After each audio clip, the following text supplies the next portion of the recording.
Hey everyone, this is Ms. Moffat from across the Litiverse and welcome to day 1 of the StrikeBackVideoAthon, the BookTube edition. Trust me, hell hath no fury like a booktuber demonetized.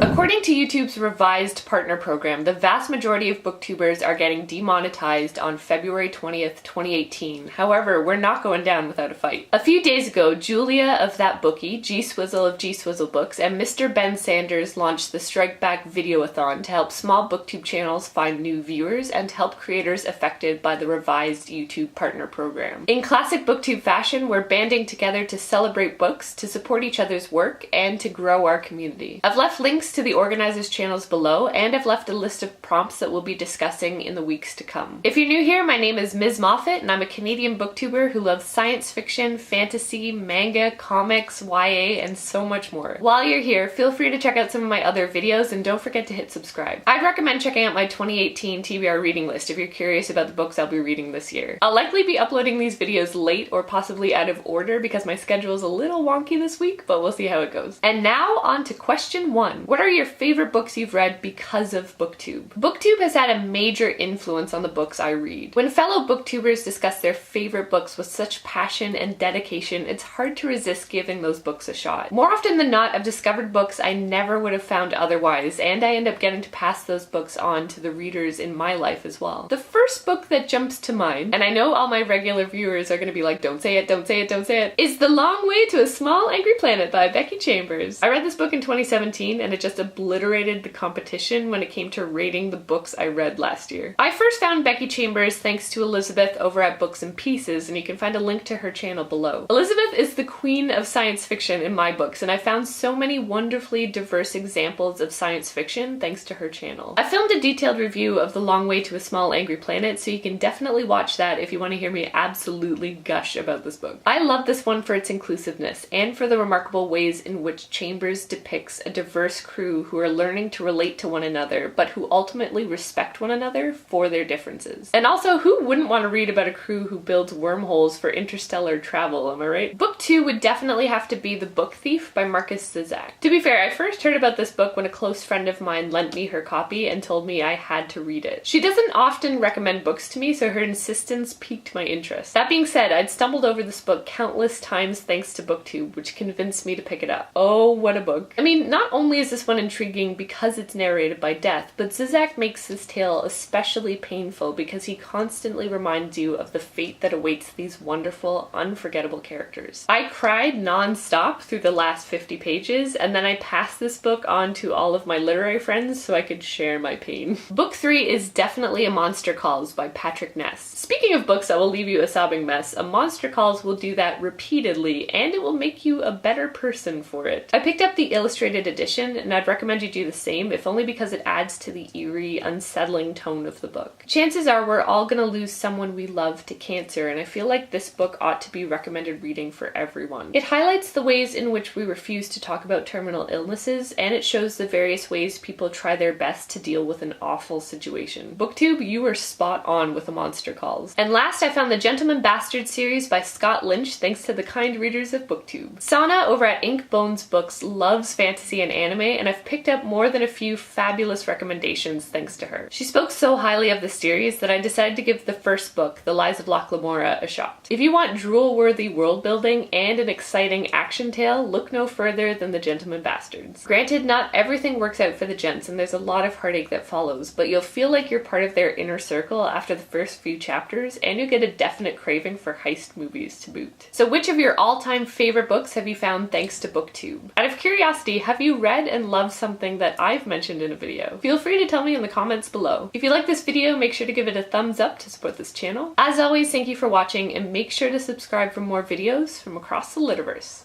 On that note, signing off.